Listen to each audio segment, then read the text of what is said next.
Welcome to the channel Legendary Cars. Some cars gain legendary status not because they're rare, but because people pretend they are.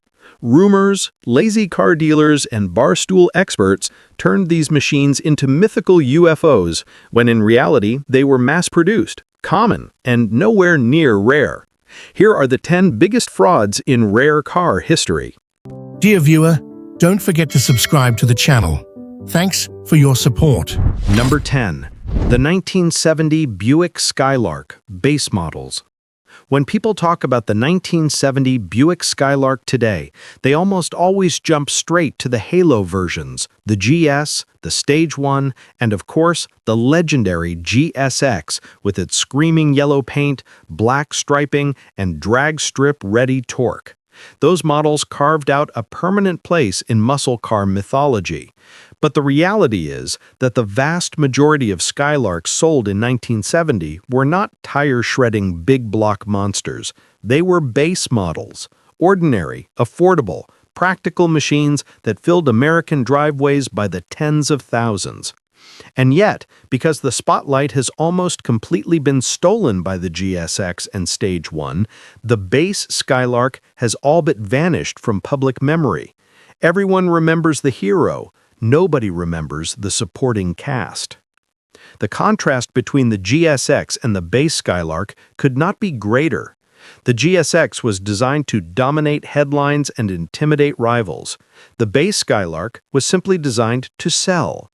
In 1970, Buick was targeting a demographic that wanted refinement, quietness, and comfort, not necessarily brute speed. The base Skylark embodied that philosophy.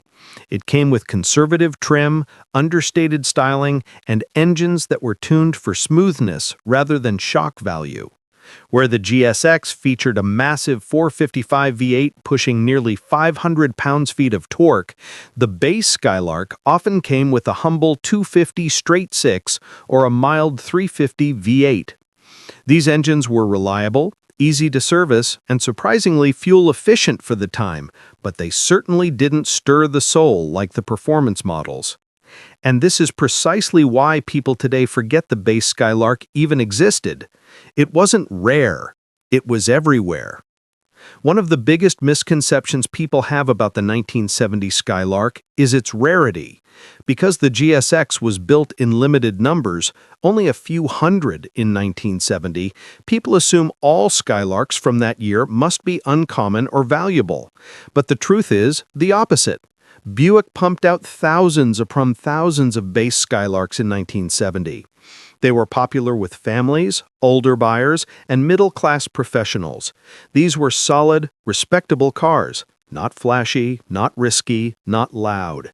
They were bought for commuting, grocery runs, weekend trips, and school pickups. The Skylark was Buick's bread-and-butter model. Walk into a Buick dealership in 1970 and you'd find GS and GSX posters and brochures, but most customers drove home in a base Skylark with dog dish hubcaps and a bench seat. What people remember today is the marketing, not the reality.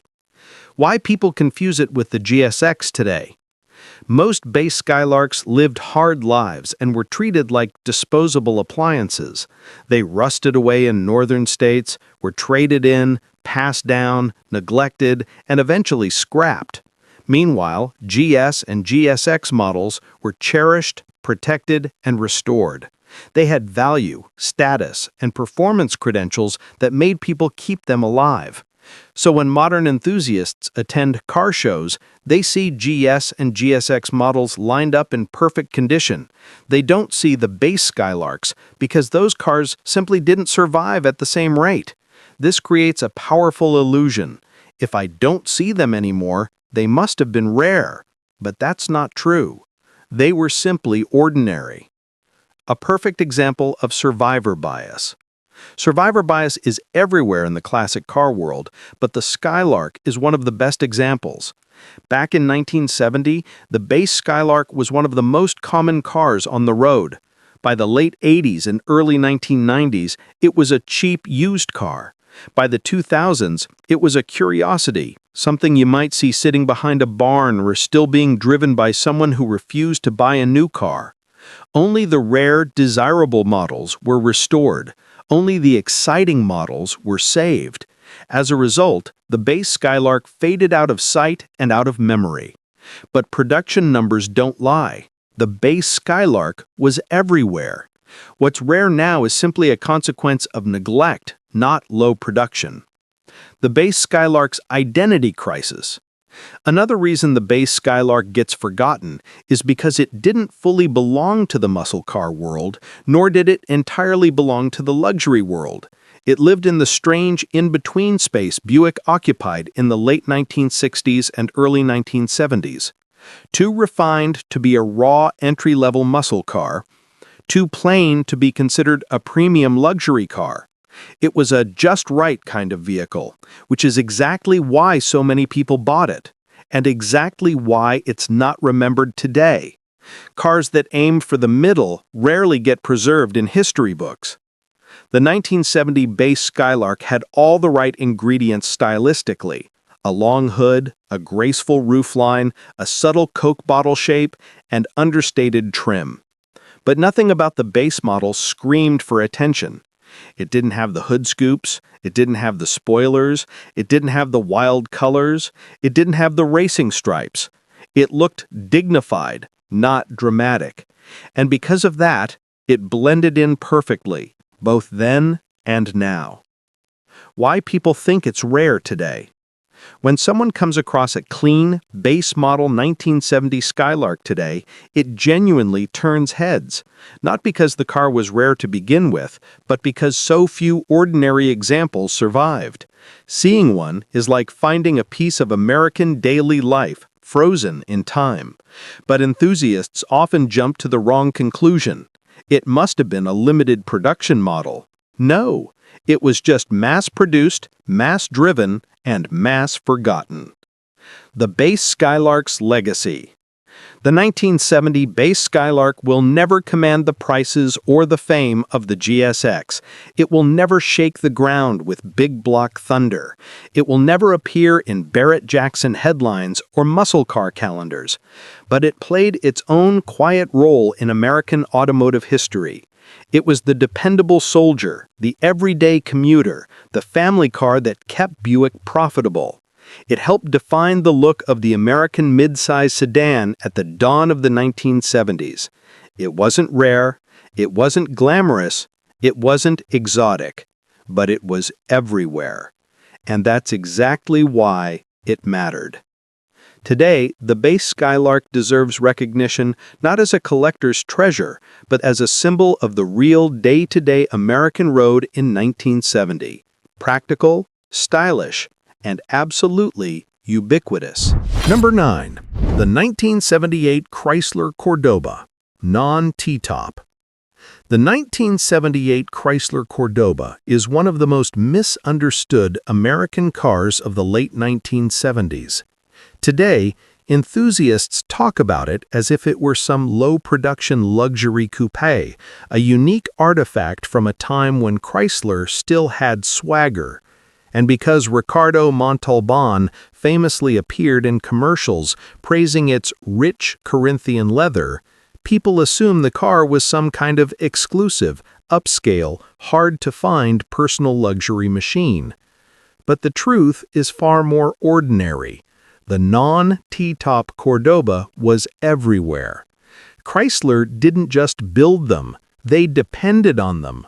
The Cordoba was one of the most important lifelines the struggling company had, and mass production was the entire point. T-top cars may get more attention today, but the standard hardtop? That was the real Cordoba, the one that filled neighborhoods, parking lots, driveways, and highways. Few cars in American history had an advertising campaign as memorable as the Cordoba's. Ricardo Montalban didn't just sell the car, he sold the fantasy. He delivered the pitch with such elegance and drama that buyers were convinced they were purchasing a boutique luxury coupe straight from some upscale designer showroom. But marketing creates illusions, and the Montalban illusion was so strong that it still lingers today. People remember the pitch. They don't remember the platform. The 1978 Chrysler Cordoba was not a hand-built European-style personal coupe. It was a mass-market B-body Chrysler, built in huge volume, using corporate V8 engines, shared components, and industry-standard production techniques. It was a blueprint example of Detroit's strategy in the 1970s. Make one car look more upscale than it really is through trim, styling, and advertising. The non-T-top version, by far the most common, was the regular person's Cordoba, the version Chrysler knew they could sell in bulk. Americans bought Cordobas because they looked expensive, not because they were rare. When the Cordoba debuted in 1975, Chrysler was desperate for a hit. The early 70s oil crisis had wrecked the market for big sedans. The personal luxury coupe market, however, was booming, thanks to cars like the Monte Carlo, Grand Prix, and Thunderbird. Chrysler needed a competitor, and they needed one fast. The Cordoba exploded in popularity because it had the right image at the right time. It looked like a scaled-down luxury yacht. Sharp, squared-off fender lines, opera windows, a prominent grille, thick chrome bumpers, plush interiors with button-tufted seats, vinyl roofs, and that unmistakable colonnade-era stance. All of this created the illusion of exclusivity, but illusion is not reality. Chrysler built tens of thousands of these non-T-top cars. They weren't rare, not even close. They were Chrysler's volume sellers, the cars that kept the brand alive during some of its most difficult years. Why people think the Cordoba was rare? Part of the myth comes from the idea that Chrysler in the late 1970s was small compared to GM or Ford. And while that's true, it doesn't mean their cars were rare. The company was struggling, but production volumes for key models were still substantial. Another reason people think the Cordoba was rare: survivor bias. The cars rusted hard. Like many 1970s Chrysler products, the metal quality was inconsistent, the rust-proofing was poor, and road salt on northern streets ate through them quickly. Many Cordobas simply vanished by the late 1980s.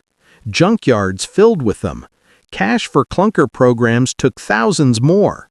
The ones that survived tended to be unusually well-preserved T-top versions or special trims, so people assumed the base hardtops must have been low production.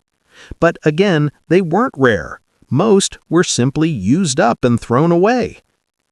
The non-T-top Cordoba was the version most people actually owned. That's another key point. T-tops were flashy, but far less common. Most buyers didn't want to deal with leaky weather seals, rattling roof panels, or the extra cost. The non-T-top hardtop was the practical choice. It was quieter, simpler, cheaper, and less prone to structural issues. These were the Cordobas you saw cruising down Main Street. These were the Cordobas in high school parking lots, driven by parents and grandparents. These were the Cordobas that formed the backbone of Chrysler's sales figures. Yet these are the very cars people ignore today. Built with mass production intent, not collector intent. Some cars are designed from the beginning to be special. The 1978 Cordoba was not one of them.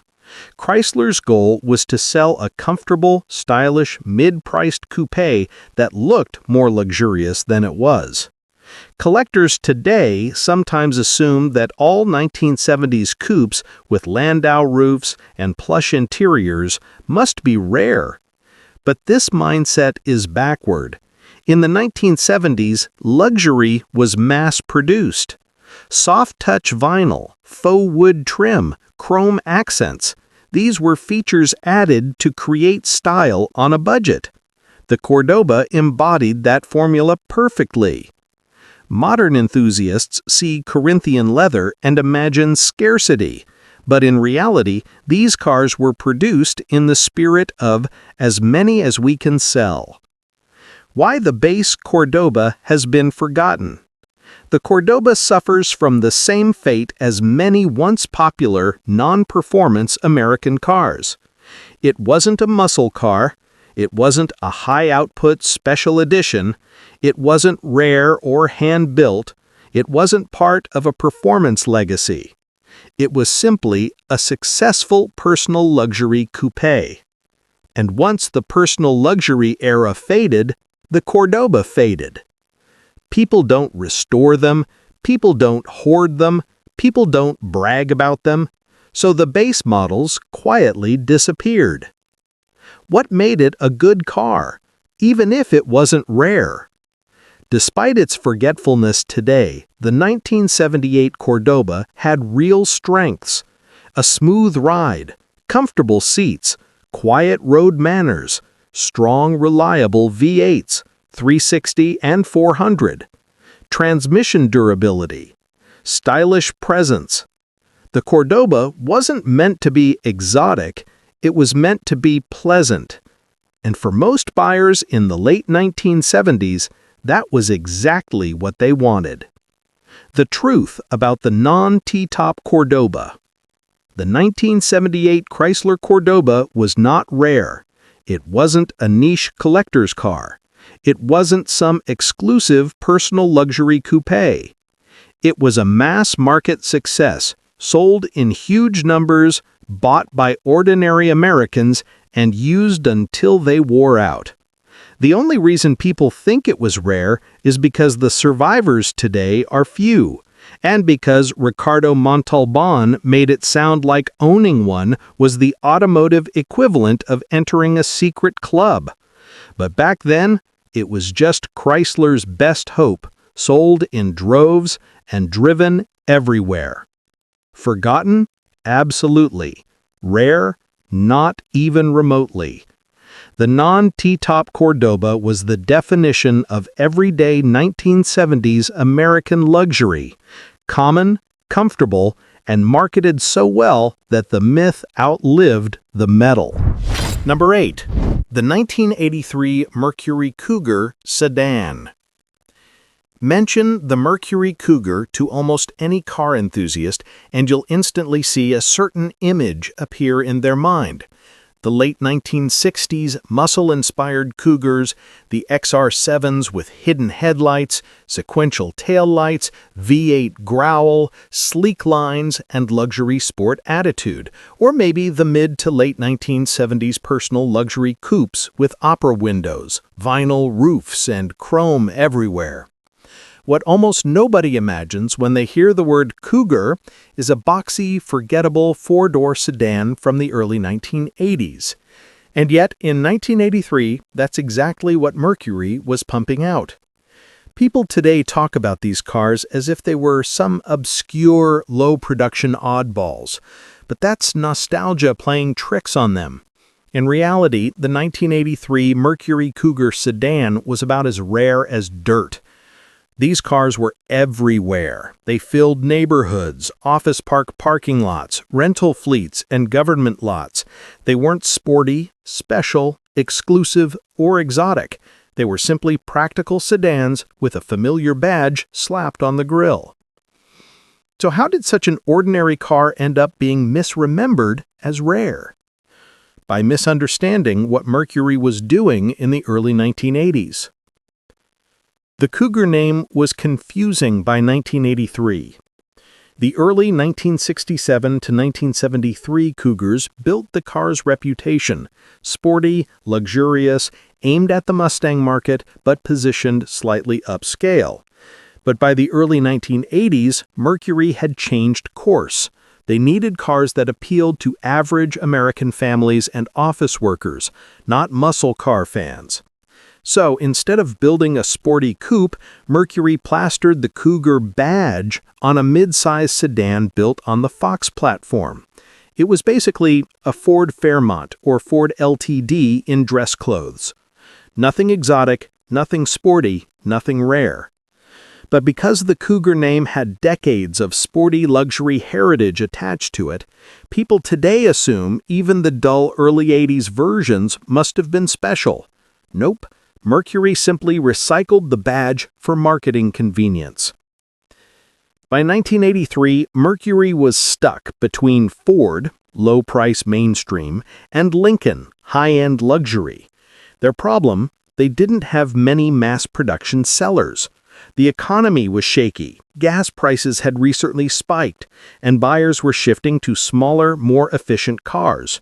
So Mercury needed something, anything, that could be built cheaply, share parts with other Ford products, appeal to average families, and give dealers something to sell in bulk.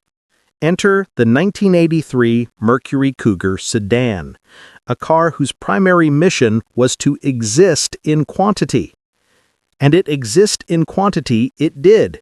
Thousands rolled out of factories, into fleets, and onto streets all over America. So, why do enthusiasts today believe these sedans were unusual? 1. Almost none survived. These cars were disposable. People drove them until they fell apart and then bought something newer. Rust, neglect, and low resale value ensured they vanished quickly. So now when someone sees an '83 Cougar sedan at a car show, a very rare sight today, they assume it must have been a low production model. But it wasn't. It simply wasn't worth saving. 2. The Cougar overshadowed the sedan. The early 80s Cougar Coupe, while not sporty, still had more flair and personal luxury styling. Because the coupes are remembered, people assume those were the common models. But the sedan sold extremely well to families and fleets. 3. The Cougar name causes confusion. People assumed all Cougars were sporty, stylish, performance-oriented, desirable. But by 1983, the Cougar name was just a marketing sticker. It meant nothing about performance or exclusivity. What the 1983 Cougar sedan actually was. Strip away the nostalgia and the badge, and the 1983 Cougar sedan was a Fox platform midsize, a cousin to the Ford LTD, Fairmont, Zephyr, and Thunderbird, a practical, conservative, no-nonsense family commuter, fitted with simple, low-output engines like the 2.3-liter four-cylinder or 3.3-liter six, built for comfort and affordability, not performance. This was the kind of car a school teacher might drive for 12 years straight without thinking twice. The kind your neighbor left in the driveway because it still runs, so why replace it? The kind your grandparents would take to church, buy groceries in, and then park under a carport. It wasn't glamorous, but it got the job done.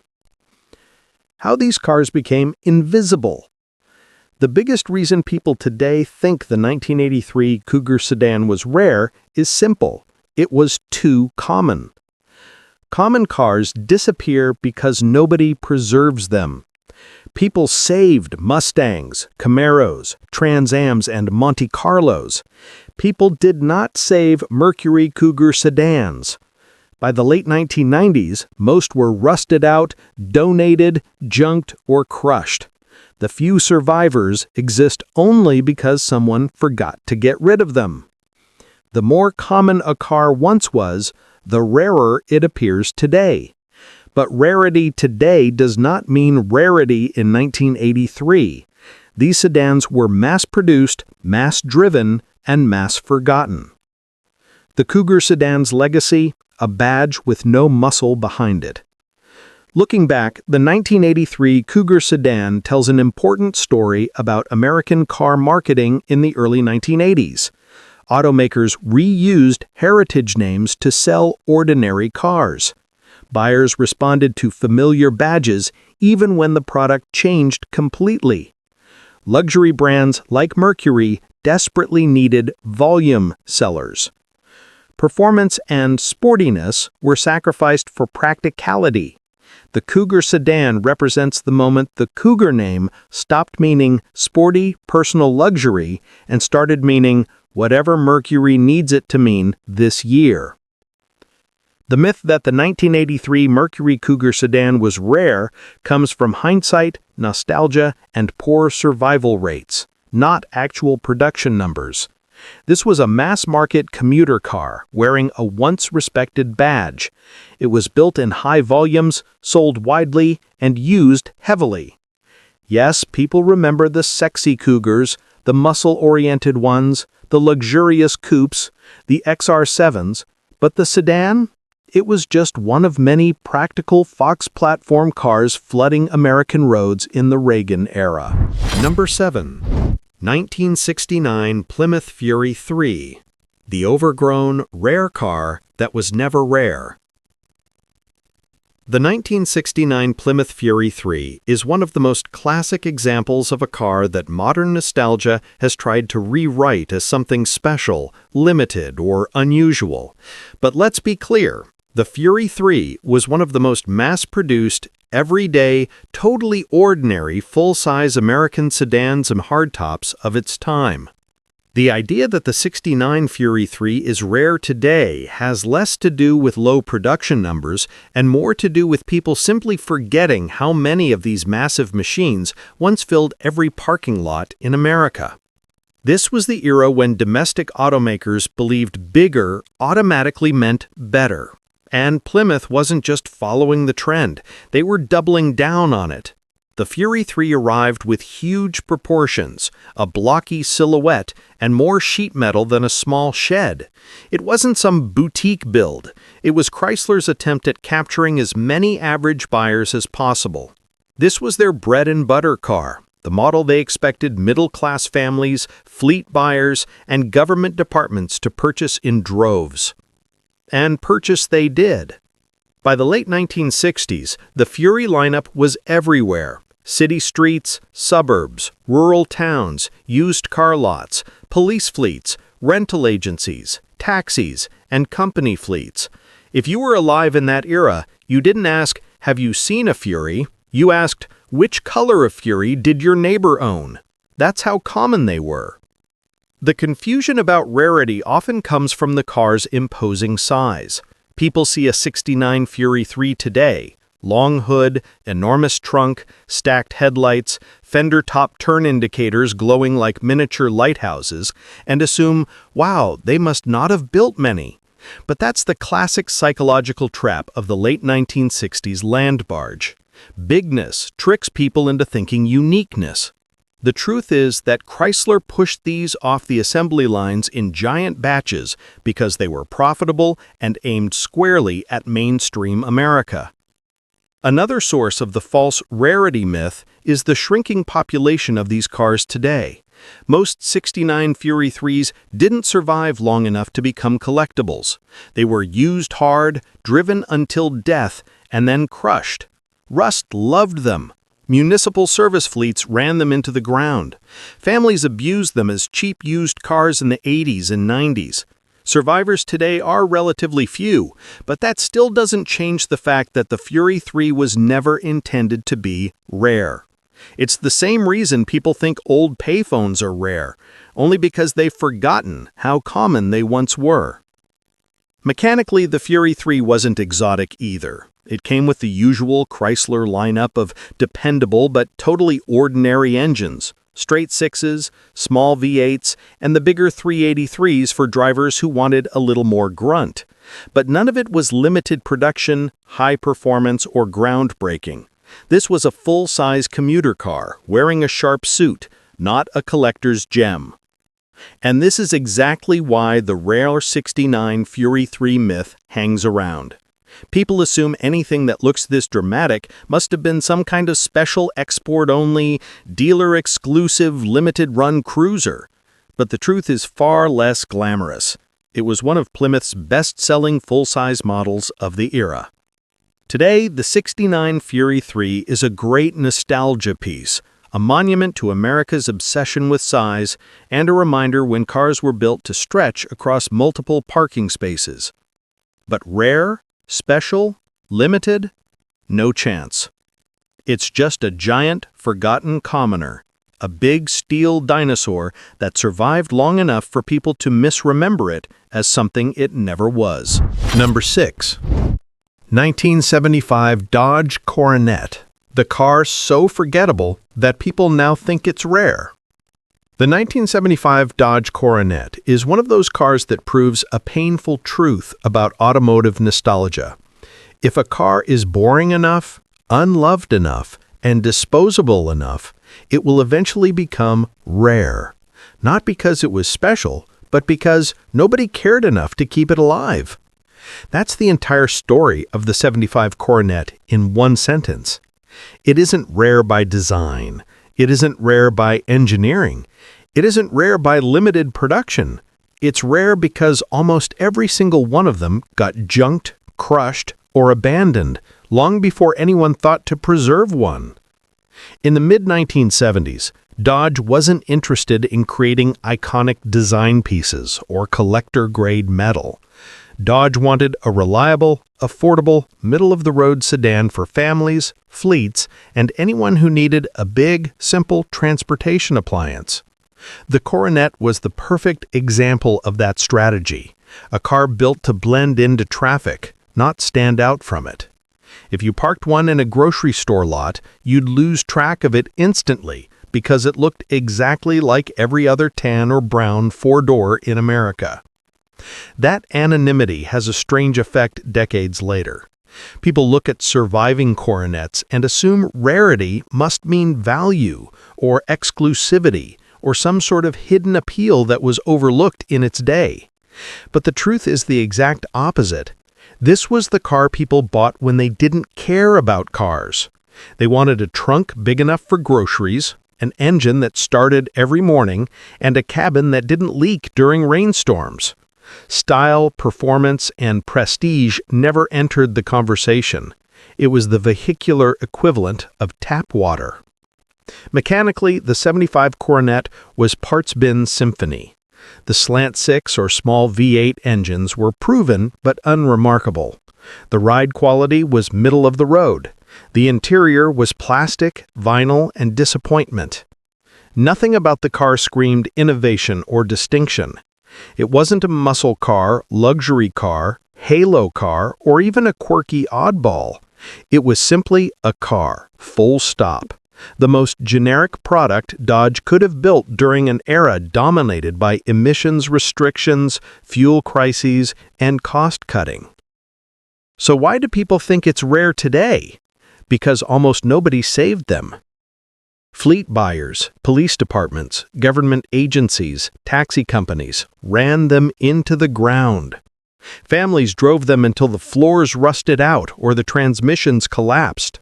By the late 80s, the Coronet was the kind of car you could buy for $50 from a neighbor, drive for a month, and abandon when something major broke. When they hit junkyards, nobody bothered rescuing them. No car clubs wanted them, no teenage gearheads dreamed of restoring one. The Coronet was so forgettable that even scrapyard workers barely glanced at them before crushing them. This creates a perfect storm of accidental rarity, the kind born not from limited production, Dodge made plenty, but from indifference so powerful it acted like a natural extinction event. It's the same phenomenon that makes old fast food toys seem rare, or old CRT televisions appear collectible. Nobody saved them because nobody thought they were worth saving. And that's why today, when someone spots a 75 Coronet in traffic or at a car show, the knee-jerk reaction is, "Wow, you never see these anymore. Must be rare." The truth? It's rare because nobody wanted it, nobody valued it, and nobody mourned it. It didn't survive because of historical importance. It survived because some random owner was too busy, too sentimental, or too lazy to scrap it. The 1975 Dodge Coronet is the automotive version of an old office chair someone forgot to throw out, and now people walk by it and say, "Whoa, vintage!" It's not exclusive, it's not collectible, it's not historically significant. It's just scarcity by neglect. the most unglamorous form of rarity a car can ever achieve. Number 5. 1979 Pontiac Firebird Esprit, the ordinary cousin everyone forgets. Mention the Pontiac Firebird, and most people immediately think of Trans Ams. Aggressive, black and gold, roaring V8s tearing down the highway. Or maybe the Formula, sleek, sporty, slightly tamed, but still a performance-minded machine.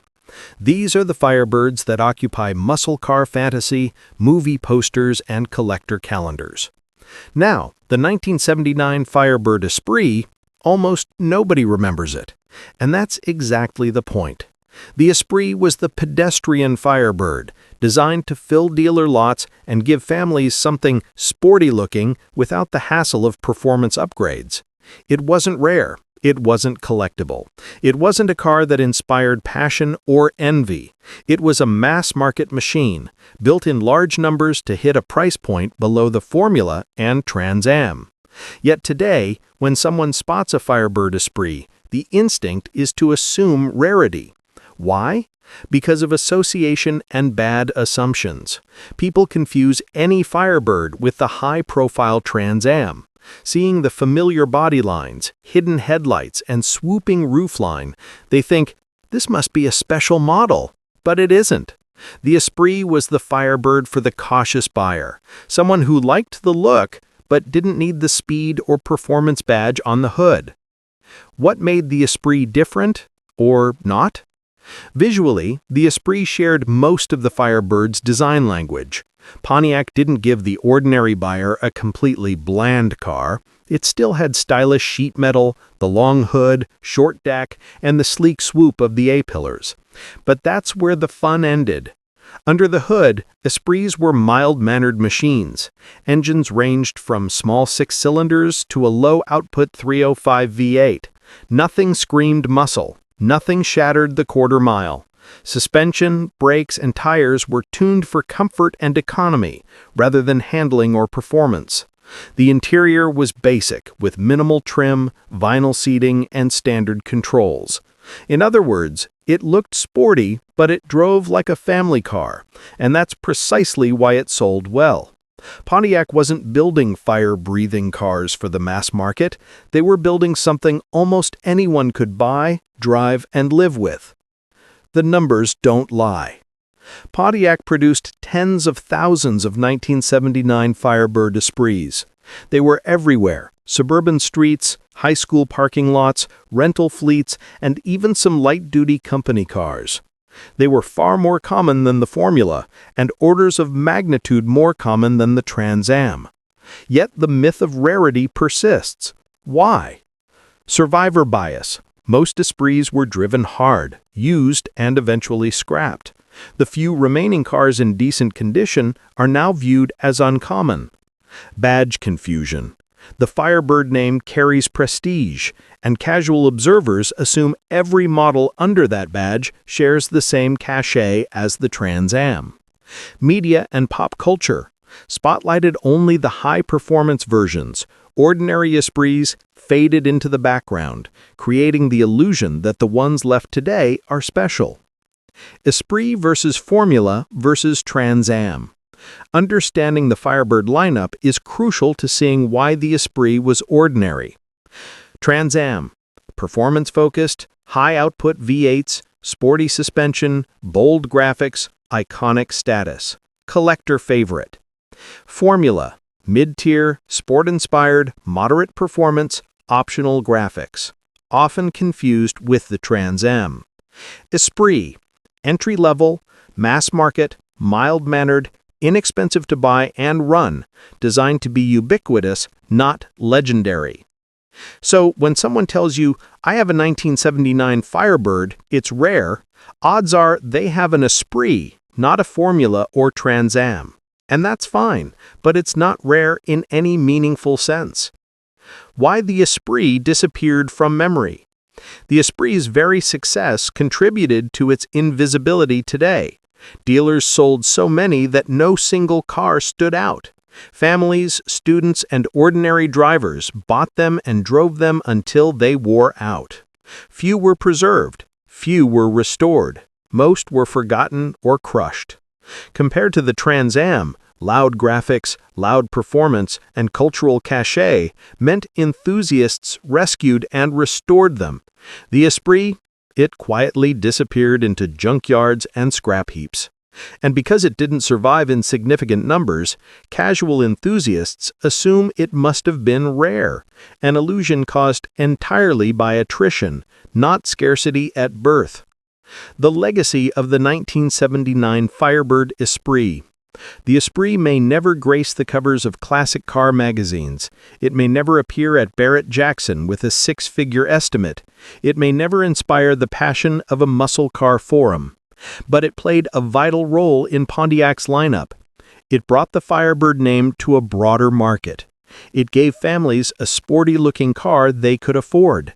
And it filled dealer lots and kept Pontiac profitable during a transitional era. And that's its real legacy. A car that was common, practical, and forgettable. Exactly the opposite of what collectors imagine.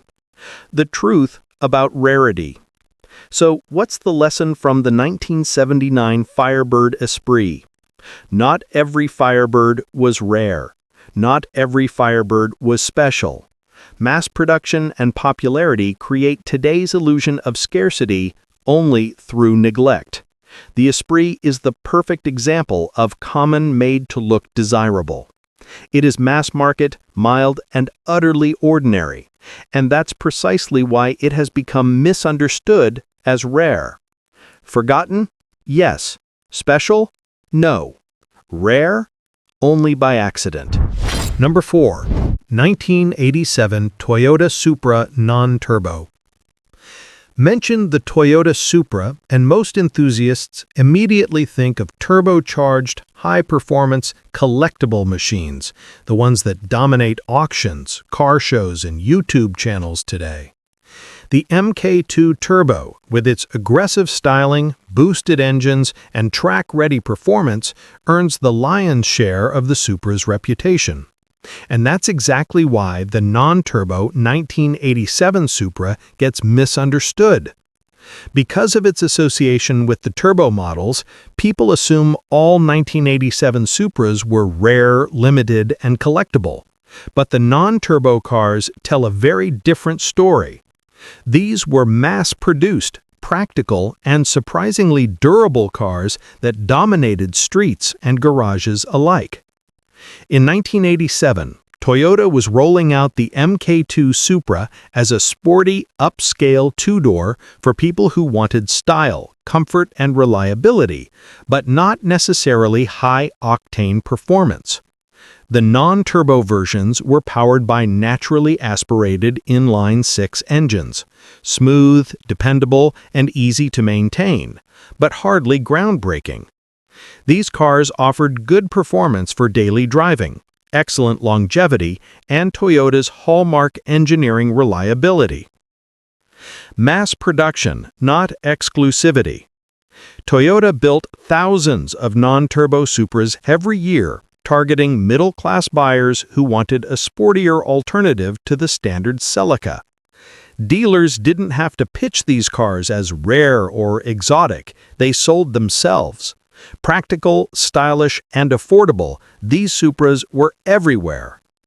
Unlike the turbo models, which were limited by production quotas and performance-focused features, the non-turbo Supra was designed to sell in bulk, and it did. The non-turbo cars filled streets across the US, Canada, and Japan. High school students, young professionals, and small families could all afford a non-turbo Supra. It was the car for someone who wanted the Supra's look without the turbo price tag or the turbo's maintenance headaches. The non-turbo Supra's accessibility is a key reason so many survived. They weren't driven hard like their turbo siblings, nor were they treated as collectible or risky investments.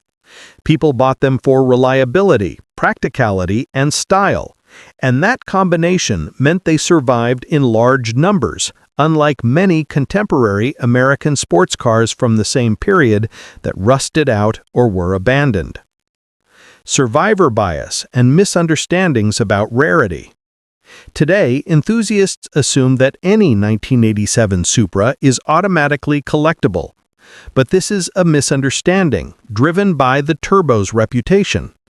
Because the turbo models were rare and exciting, people lump the non-turbo versions in with them. The visual similarity, same body, same styling, same iconic curves, creates the illusion that the non-turbo must have also been limited. The reality is the opposite.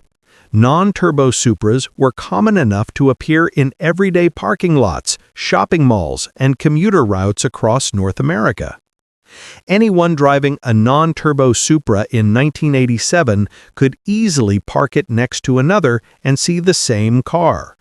The only distinguishing features were subtle badges and engine differences, hardly enough to make them rare. In other words, rarity is being assumed from association. Just because the turbo models are collectible doesn't magically make the non-turbos scarce. Why they survived. The non-turbo Supras from 1987 were built to last. Toyota's engineering and parts availability ensured that these cars could see hundreds of thousands of miles with basic maintenance. Unlike many domestic cars of the era, which suffered from rust, emissions issues, and mechanical fragility, the non-turbo Supra was durable, low maintenance, and reliable. This durability means that even today, there are more non-turbo Supras surviving than many classic American sports cars from the same period.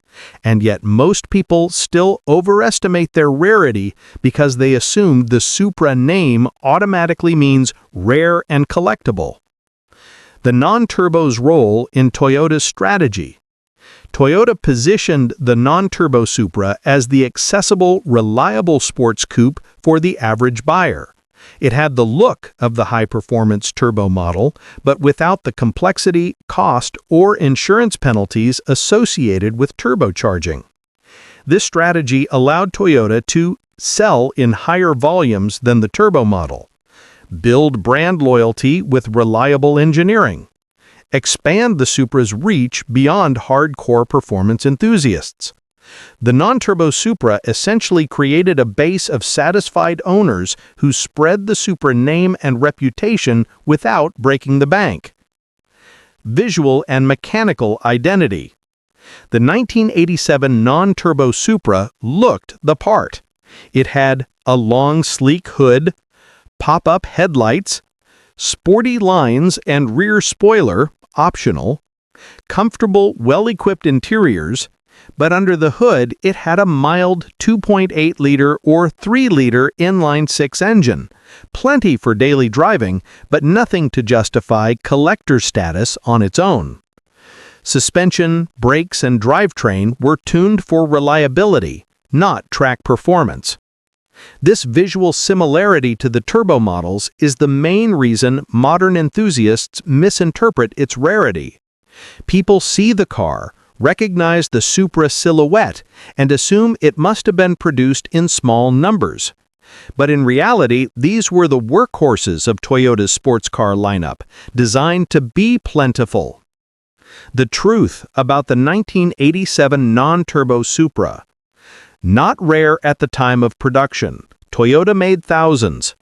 Not exotic. Mild engines, conservative tuning.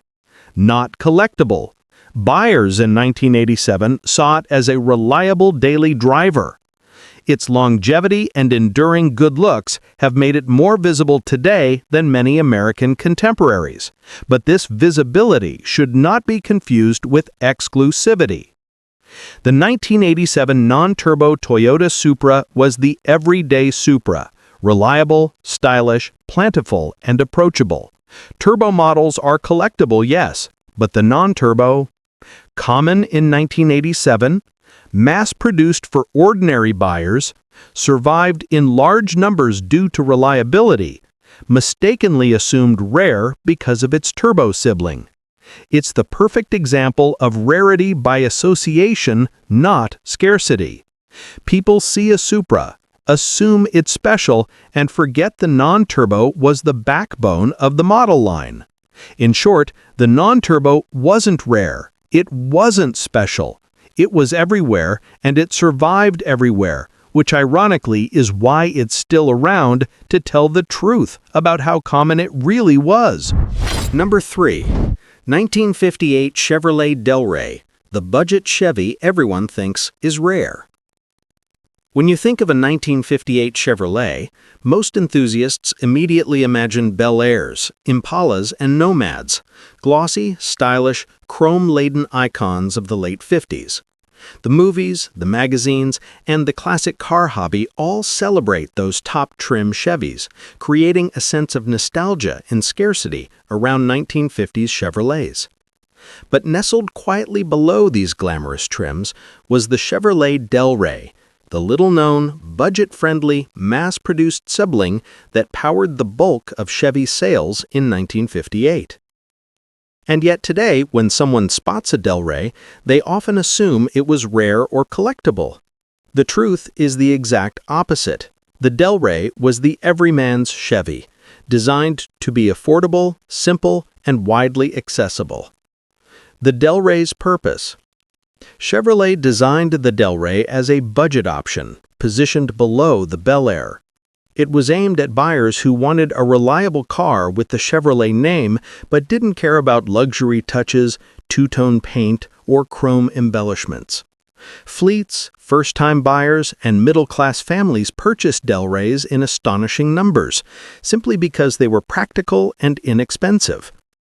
This was not a car for making statements.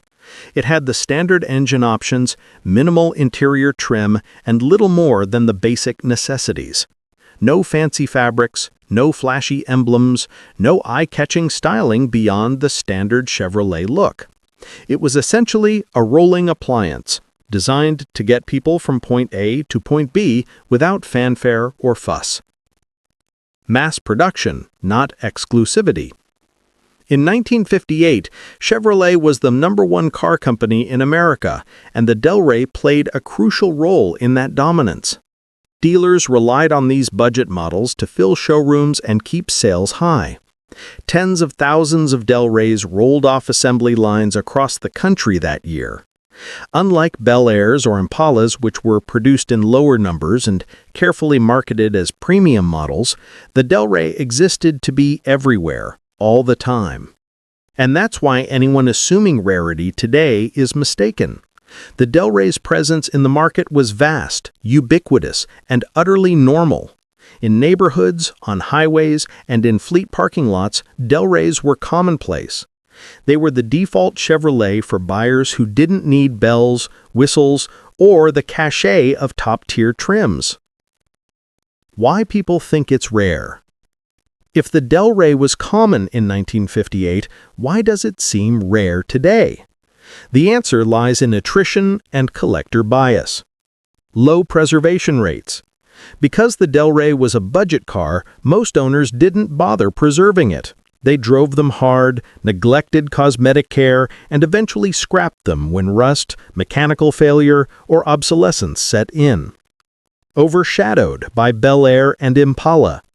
The Bel Air and Impala got all the press, all the attention, and all the love from hobbyists. The Del Rey faded into the background, creating the illusion that surviving examples are rare. Nostalgia filters. People remember the flashy Chevys in movies and magazines, not the plain utilitarian Del Rey. Seeing one today feels like spotting an unusual artifact, when in reality it was ordinary and abundant. So the rarity of the Del Rey is entirely a posthumous illusion. The cars were never limited in production. They only seem scarce because few survived, and collectors tend to ignore them. Mechanical and designed identity. Mechanically, the 1958 Del Rey shared most of its components with higher trim Chevrolets. Standard inline-6 or V8 engines, nothing exotic. Conventional manual or automatic transmissions. Simple suspension tuned for comfort rather than performance. Styling-wise, the Del Rey lacked chrome accents, two-tone paint, and minimal interior ornamentation. It was a nonsense, functional car, exactly what Chevrolet intended for buyers on a budget. But because it looked like a Chevrolet from the late 50s, some casual observers today confuse it with the fancier models. They see the familiar fins, the stacked headlights, and the wide body and assume it must be rare or collectible, when in fact it's just the bread-and-butter Chevy that people overlooked. The Del Rey's legacy. The 1958 Del Rey represents the everyday side of Chevrolet's golden era. While Bel Airs and Impalas became symbols of style, wealth, and the American dream, the Del Rey quietly carried families, fleets, and budget-conscious buyers across the country. It was never flashy, never special, but enormously important to Chevrolet's success. Its legacy today is less about collectability and more about truth-telling in automotive history. Not every 1950s Chevy was glamorous. Not every late 50s car was rare. Some were just workhorses in fancy clothes, disappearing over time because nobody cared to preserve them. The truth about rarity. The 1958 Chevrolet Del Rey is a textbook example of how rarity is perceived, not factual. Produced in high numbers. Purchased by ordinary families and fleets. Overlooked and undervalued. Few surviving examples make it seem scarce. Collectors' imaginations have filled in the gaps.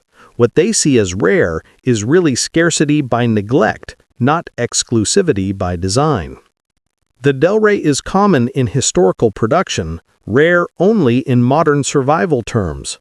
Its story reminds us that rarity isn't always about numbers, it's about perception and preservation. In conclusion, the 1958 Chevrolet Del Rey was never a rare car. It was a budget model built in vast quantities, a practical, unremarkable Chevrolet for everyday buyers. Its perceived rarity today is the result of neglect and selective memory, not limited production or exclusivity. The Del Rey may not turn heads at a car show, but it was a crucial piece of Chevrolet's history, representing the ordinary side of America's car culture in the late 50s. Number 2. 1976 Lincoln Versailles. When people hear Lincoln Versailles, they often imagine a boutique European-style luxury sedan, a car meant to rival Mercedes-Benz and BMW. Its squared-off lines, chrome accents, and high-end interior convinced buyers that they were purchasing something exclusive and rare. And yet, the 1976 Lincoln Versailles tells a much different story. It was far from rare, far from exclusive, and far from innovative. The Versailles was Ford's attempt to enter the personal luxury market, a segment that promised prestige, sophistication, and style. But instead of designing a unique vehicle, Ford took a much cheaper shortcut. They rebadged the existing Ford Granada, added some fancier trim, extended the hood a bit, slapped on a Lincoln badge, and marketed it as a competitor to European sedans. This strategy was clever from a business perspective. It allowed Lincoln to sell a luxury car at a fraction of the cost of true bespoke European competitors. But it also meant that the Versailles was essentially a glorified, dressed-up Granada. The chassis, suspension, and drivetrain were identical to a car sold to ordinary buyers in suburban neighborhoods. The only differences were cosmetic: slightly fancier interior fabrics, more chrome, and a few trim enhancements. Mass production, not exclusivity. Despite its luxury marketing, the Versailles was produced in relatively large numbers. Lincoln expected it to appeal to buyers who wanted the prestige of a Lincoln without paying the full price for a Continental or a high-end European import. The car was targeted at aspirational middle-class customers, not true luxury aficionados. And it worked. The Versailles sold well enough to justify its production. It was commonplace in Lincoln dealerships and was frequently purchased by buyers who were seduced by the styling, the badge, or the promise of European-like sophistication. The car's ubiquity at the time makes any modern claims of rarity highly misleading. Why people mistake it for rare? Today, the Versailles enjoys a certain forgotten luxury mystique, and enthusiasts often assume that every Lincoln from the mid-1970s was rare or collectible. But the Versailles' perceived rarity is entirely the result of survival bias. Many Versailles models were used hard, and because they were derivative, few were preserved by collectors. Rust, neglect, and depreciation removed most of them from the roads. Styling illusion. Its Mercedes-inspired styling created the impression of exclusivity. The square headlights, formal roofline, and chrome accents convinced casual observers that it must have been a low-production luxury sedan. And badge prestige. Lincoln's brand carries cachet. People saw a Lincoln badge and assumed that every model must have been special, when in reality it was just a rebadged mass-market Ford. Mechanical ordinary. Underneath all the cosmetic changes, the 1976 Lincoln Versailles was mechanically unremarkable. It used the same engines as the Ford Granada, a range of V8s with moderate output, and no advanced suspension or handling features. Ride quality was decent, but not better than the Granada, and certainly not at the level of European luxury sedans. Brakes, steering, and drivetrain components were all shared with the mass-market Ford. In other words, the Versailles looked fancy, but it drove like a Granada with extra chrome. There was nothing exotic, rare, or performance-oriented about it.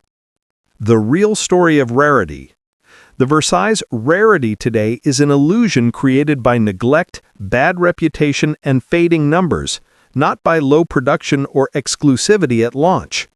Unlike a Mercedes 280 SEL or a BMW 7 Series, the Versailles was never a collector's car.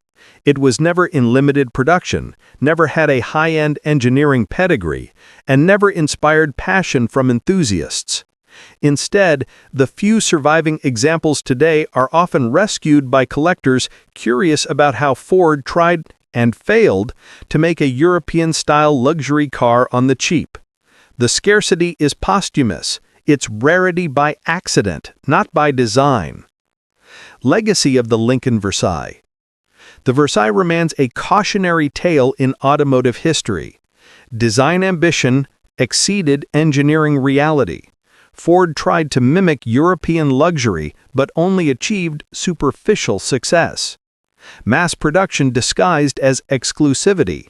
Despite marketing, it was a standard Ford platform dressed up with Lincoln trimmings.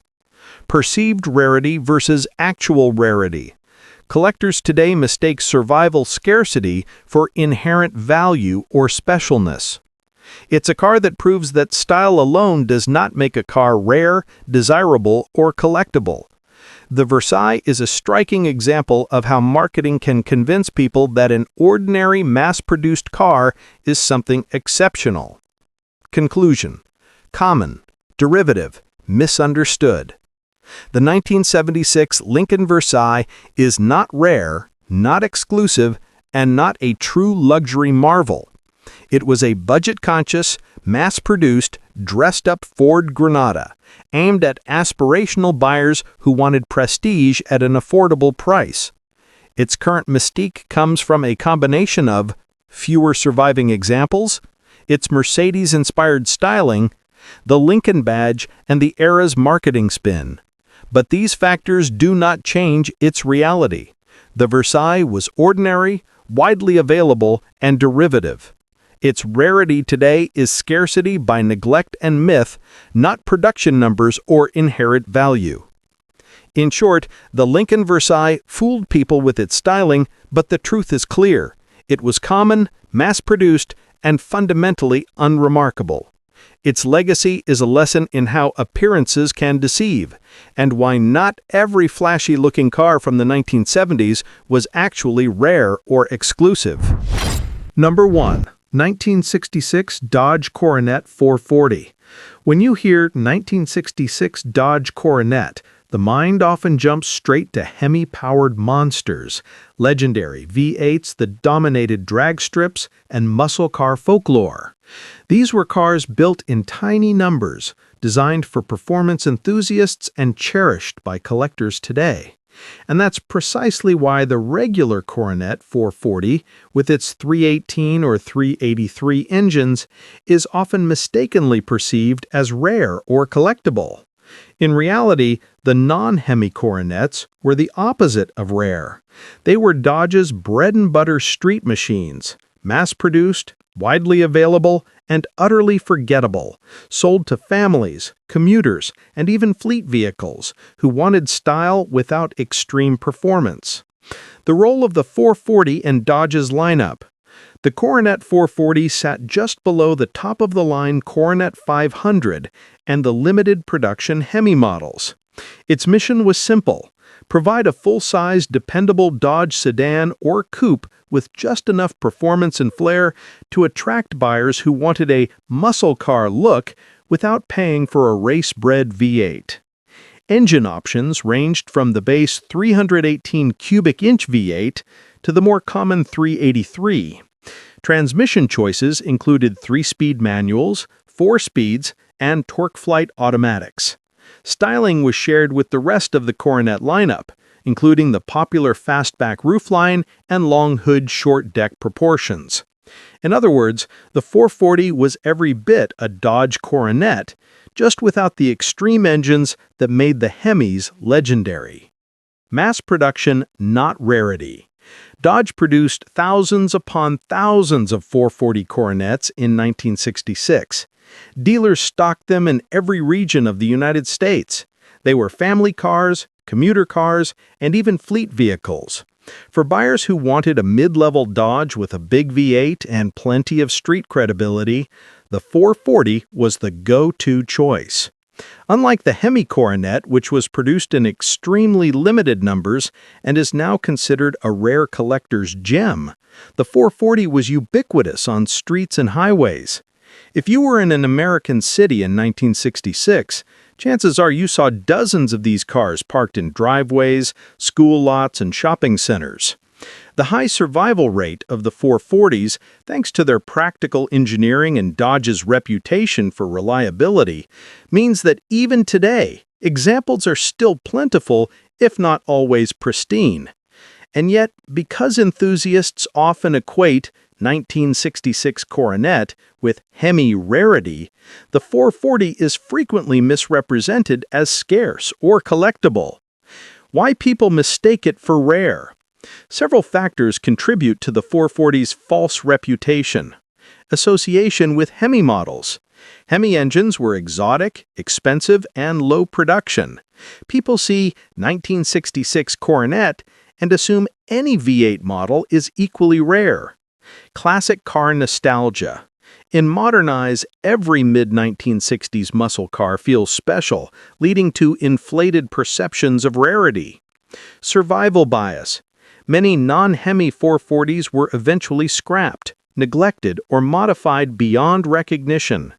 The few well-preserved examples make people assume they were hard to find from the start. In truth, the 440 was common, dependable, and designed to sell in bulk. Its perceived rarity is an artifact of time, not an original feature. Mechanics and practicality. Under the hood, the 440 Coronet was practical, predictable, and straightforward. 318 V8, reliable, efficient, and easy to maintain. 383 V8, more powerful, street-friendly, but still far from race-bred Hemi levels. Suspension, brakes, and steering were all tuned for everyday driving, not drag strip domination. Interiors were simple, with functional instrumentation and modest trim. It was a street car, not a race car. The Hemi models may have set records, but the 440 was the car you could drive every day without worrying about catastrophic wear, limited parts, or sky-high insurance. Legacy of the 440 Coronet. The 1966 Dodge Coronet 440 non-Hemi is a classic example of the unsung mass-market muscle car. While collectors chase Hemi Coronets for their rarity and pedigree, the 440 quietly fulfilled Dodge's broader market strategy. Bring mid-level performance to the average buyer provide a stylish, reliable car at an attainable price, and serve as a practical yet aspirational street machine. It didn't wow at drag strips. It didn't dominate car magazines. And it certainly didn't become legendary in the hobby world.